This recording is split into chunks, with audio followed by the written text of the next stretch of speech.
Hai Troopers Taruna Cendekia. Kembali lagi di channel Taruna Cendekia Official, channelnya para pejuang abdi negara. Channel yang akan selalu memberikan informasi dan motivasi untuk kamu yang bercita-cita menjadi seorang abdi negara. Di kesempatan kali ini, Kak Min ingin membahas 9 pasukan elit TNI yang wajib ditakuti oleh dalam atau luar negeri. Sesangar dan sehebat apa sih kira-kira? Selain akan mengenal siapa saja pasukan elite tersebut, kalian juga akan mengenal perbedaan tugas setiap pasukan.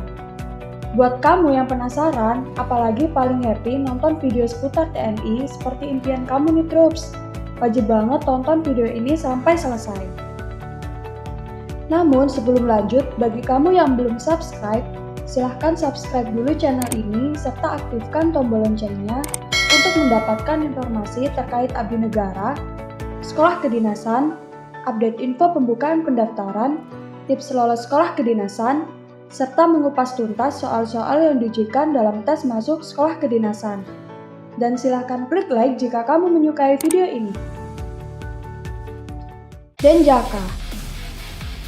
Detasemen Jala Mangkara atau Denjaka merupakan detasemen penanggulangan teror aspek laut yang berasal dari TNI Angkatan Laut. Denjaka sendiri bentuk satuan gabungan antara personel Komando Pasukan Katak atau Kopaska dan Batalion Intai Amfibi atau Taifib Korps Marinir TNI Angkatan Laut. Dalam masa pendidikannya, anggota Denjaka harus menyelesaikan suatu pendidikan PTAL atau penanggulangan teror aspek laut di Bumi Marinir Cilandak, Jakarta Selatan. Untuk menjadi anggota Denjaka, sewajibnya lama pendidikan ditempuh selama 6 bulan. Terdapat ratusan prajurit yang ikut pendidikan nih Troops. Akan tetapi, hanya sekitar 50 saja yang terpilih menjadi anggota Denjaka. Awalnya, Denjaka merupakan pengembangan dari Pansula yang dibentuk Kasal tahun 1982. Dari 70 prajurit yang direkrut dari Batalion Intai Amfibi atau Yon Taifib dan Komando Pasukan Katak atau Kopaska. Dalam mendukung operasi yang dilakukan, prajurit Denjaka juga dibekali dengan senjata dari berbagai jenis. Semboyannya Denjaka adalah Satya Wiradharma, berarti janji seorang kesatria untuk melindungi harkat dan martabat keluarga, agama, nusa, bangsa, dan masyarakat. Sebabnya, anggota Denjaka wajib memiliki IQ tinggi dan harus kuat menjalani latihan keras dan mengancam nyawa.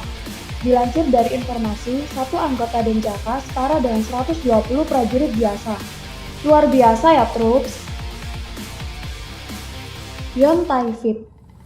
Batalion Intai Amfibi atau Yon Taifib merupakan satuan elit Korps Marinir yang memiliki spesialisasi dalam operasi pengintaian amfibi dan pengintaian khusus. Pasukan elit TNI Angkatan Laut Yon Taifib dijuluki pencabut nyawa. Dahulunya bawah satuan ini dikenal dengan nama Kipam atau Komando Intai Para Amfibi.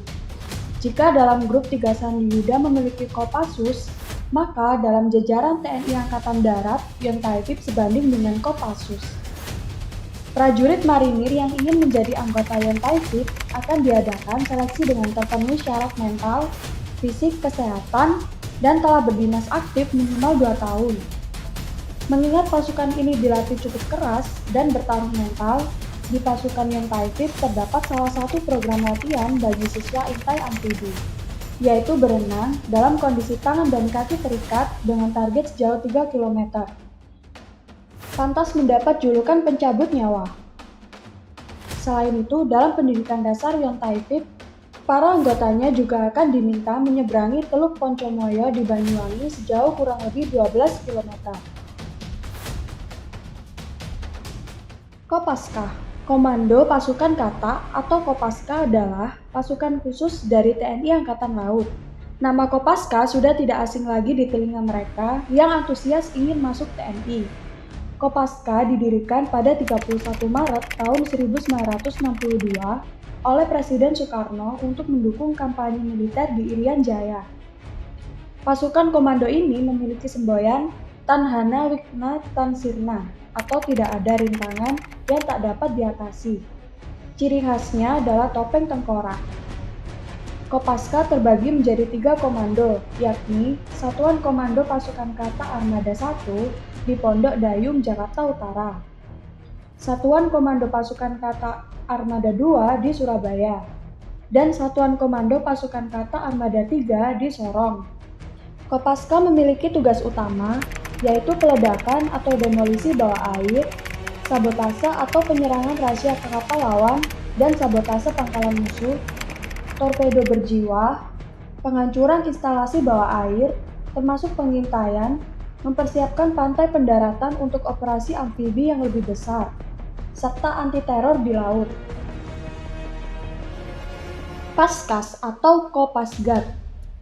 Panglima TNI Jenderal Andika Perkasa mengubah nama pasukan elit TNI Angkatan Udara, Korps Pasukan Kas atau Paskas, menjadi Korps Pasukan Gerak Cepat atau Kopasgat.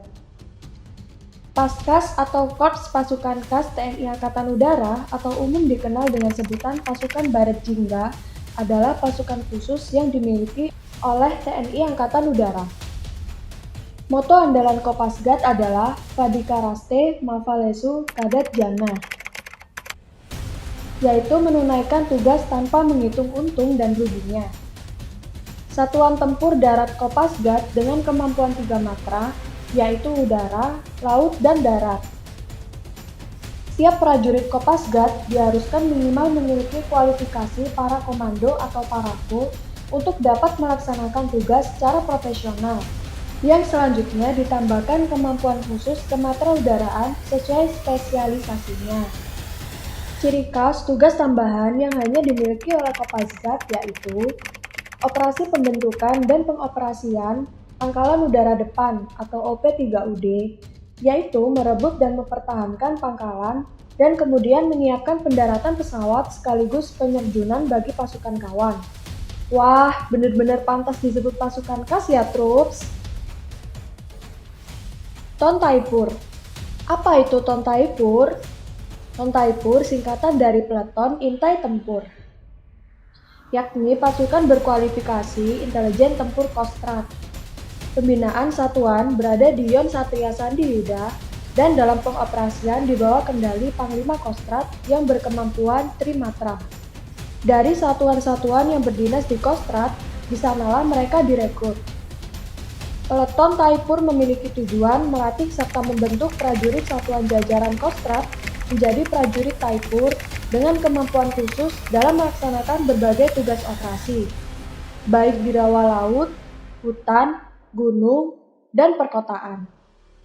Sejak awal pembentukannya, prajurit Taipur langsung diterjunkan ke sejumlah medan operasi. Operasi pertama Taipur adalah Aceh pada tahun 2001. Kemudian Poso, Sulawesi Tengah atau Sulteng, dan Papua. Selain itu, ada keterlibatan pasukan ini dalam operasi pembebasan kapal MV Sinar Kudus yang dibajak oleh perompak Somalia pada tahun 2011. Kopassus. Siapa yang tidak kenal dengan Kopassus atau Komando Pasukan Khusus? Tentara dengan baret merah Kopassus adalah bagian dari Komando Utama atau Kotama milik TNI Angkatan Darat. Kemampuan khusus Kopassus antara lain dapat bergerak cepat di setiap medan, menembak dengan tepat, pengintaian, dan anti-teror. Kopassus memiliki moto yang terdengar sangar, yaitu lebih baik pulang nama daripada gagal di medan pertempuran. Beberapa tugas Kopassus Operasi Militer Perang atau OMP adalah Direct Action serangan langsung untuk menghancurkan logistik musuh, Combat SAR, Anti-Teror, Advanced Combat Intelligence atau Operasi Intelijen Khusus, termasuk tugas Kopassus Operasi Militer selain perang atau OMSP seperti humanitarian asistensi atau bantuan kemanusiaan, AIRSO atau Operasi Anti-Insurgensi, Separatisme dan Pemberontakan, perbantuan terhadap kepolisian atau pemerintah, SAR khusus serta pengamanan VVIP. Batalion Raider. Prajurit Batalion Raider mampu melakukan operasi dalam unit kecil, rahasia, dan mendadak. Mereka dilatih khusus untuk itu dan kemampuannya melebihi prajurit biasa. Kata Kepala Staf Kodam Iskandar Muda Brigjen TNI Purwadi Mukson di Banda Aceh. Wah, mengesankan sekali ya, Troops. Batalion Raider adalah salah satu batalion pasukan elit infanteri TNI. Batalion Raider sebagai kekuatan penindak, maka satu batalion Raider atau unit Raider setara 3 kali lipat kekuatan satu batalion infanteri atau unit biasa di TNI Angkatan Darat. Unit yang dilatar belakangi dengan taktik pertempuran raid atau depredasi. Selama 6 bulan, mereka memperoleh pendidikan dan latihan khusus selama 6 bulan untuk perang modern, anti-gerilya, dan perang berlarut. Terdiri 747 personal dari setiap batalion. Tiap-tiap batalion ini dilatih memiliki kemampuan tempur 3 kali lipat dari batalion infanteri biasa.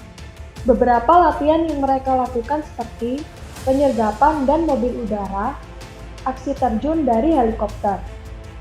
Dalam 747 personil batalion, 50 orang personil diantaranya memiliki kemampuan anti-teror dan keahlian khusus lainnya. SAT 81 atau Gultor atau Detasemen 81. Mungkin sedikit asing bagi kita dengan nama SAT 81 atau Gultor. Pasukan seperti apa mereka? Namun sayangnya kekuatan satuan ini tidak dipublikasikan secara umum, baik jumlah personel maupun jenis persenjataan. Hal ini telah menjadi rahasia dan SAT 81 atau Kopassus.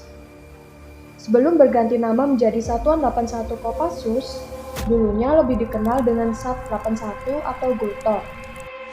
Satuan ini setingkat dengan grup dan termasuk prajurit terbaik dari seluruh prajurit TNI. Markasnya di Cijantung, Jakarta Timur.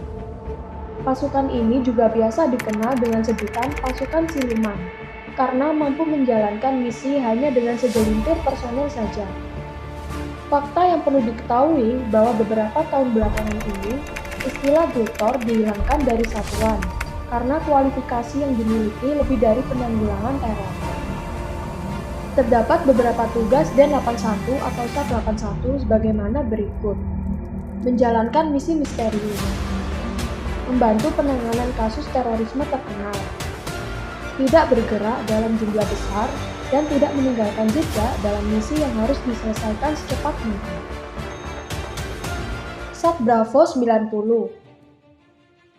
Satuan Bravo 90 atau SAT Bravo 90 sebelumnya bernama Den Bravo 90 adalah satuan pelaksana operasi khusus Korps Pasukan Kas yang berkedudukan langsung di bawah Dan Korpaskas.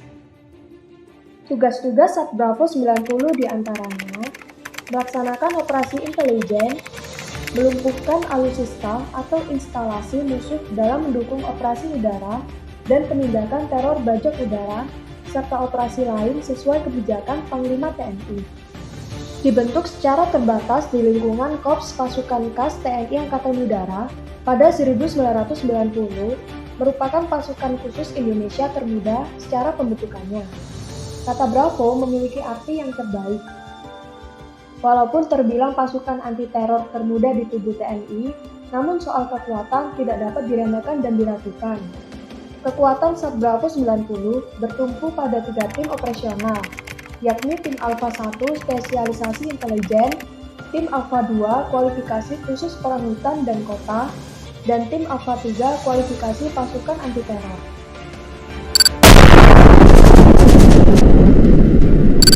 Nah, gimana nih Troops? Itu tadi informasi tentang 9 pasukan elit yang dimiliki TNI. Kamu jadi tambah tahu belum pasukan mana yang terbaik menurut kamu? Atau punya cita-cita bergabung bersama salah satu dari 9 pasukan tersebut? Update terus informasi seputar abdi negara di channel ini. Nah, jika menurut kamu informasi ini sangat bermanfaat, silahkan like dan share video ini ke teman-teman kamu. Semoga impianmu untuk menjadi abdi negara tahun ini tercapai. Sekian dari Kak Min. Oke, goodbye.